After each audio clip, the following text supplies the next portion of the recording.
for more on the cost of living in Europe, I want to bring in Remi Piet. He's the senior partner in Embellie Advisory. Good to have you back with us, sir. This is, unfortunately, not going to go away from us for some time. The crisis that we have in Europe, is there something that they're doing? Because I notice it is definitely higher than what we have in the U.S. Why the difference?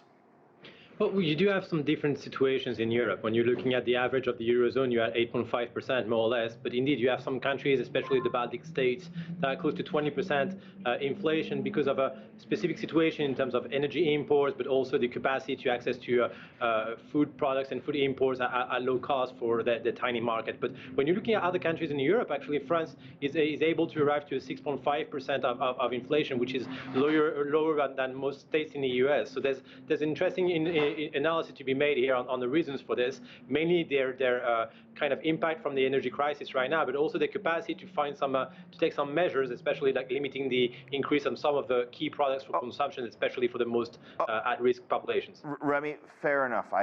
We certainly understand the energy proximity to what's happening in Ukraine, but I'll give you an example. The United Kingdom, for example, energy prices have actually gone down in recent weeks, and the reason why they had this horrific inflation report, and they cited them themselves, was primarily because of food.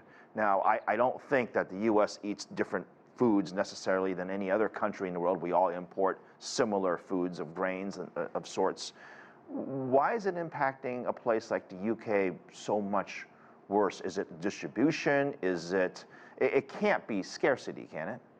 Well, it's a mix of different things. In the case of the UK, there is some elements of distribution, obviously, in terms of the increased cost for distribution, but we also have a series of products that were imported in the UK. It's less the case in the US, especially in terms of consumption from most households. In the case of the UK, you also have a series of negative impact, which are downplayed by the government in terms of the impact of the Brexit, and a series of additional measures that, in terms of importing goods and exporting goods, that have been included inside the prices of a series of companies there, and this had actually been forecasted before in terms of adding a series of 2 or 3% on inflation in those cases. But indeed, you are right to say that it's a preoccupying and worrying inflation above 2 digits in the UK, and the lack of capacity maybe from the British government at a time where Boris Johnson is in limbo right now to take some strong measures. In the case of Germany, in case of France, you've seen some key decisions, a $20 billion bill being passed right now in French government.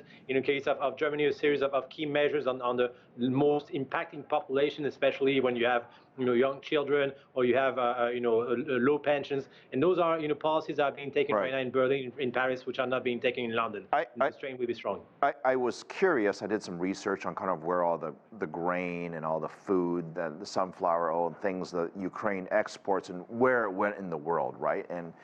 And lo and behold, of course, Africa comes up, and they are a major importer of the exports that Ukraine has. In fact, I think almost all but like 2 or 3 countries import some type of food element from Ukraine. And while we don't talk about Africa necessarily from an inflationary standpoint, how is this going to get solved? Because it doesn't feel like that the crisis that we have in food is going to get solved anytime soon.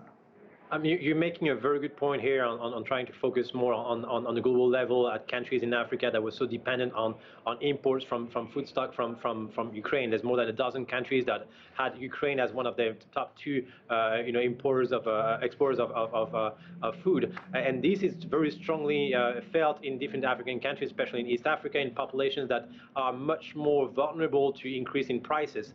What we have to see here is that not everyone is equal in front of inflation. When you have a low salary, when you have a small pension and you're living out of your savings from a lifetime, inflation really cuts down on your capacity to forecast and plan over the next couple of years. When you are a little more well off, obviously this impact on the increase of price of pasta, of rice, and other key food products doesn't feel so important in terms of your daily life. There are additional products that will see that increase, especially in terms of services and rent for people renting apartments, but the bulk of the crisis is right now in terms of the impact on food products. It's a double-edged sword, right? Because if there's some scarcity in the goods being purchased, and on top of that you have the additional transportation costs you know, for some people, that is going to be a deal breaker for a lot of countries. All right, let's try to end this on some good news.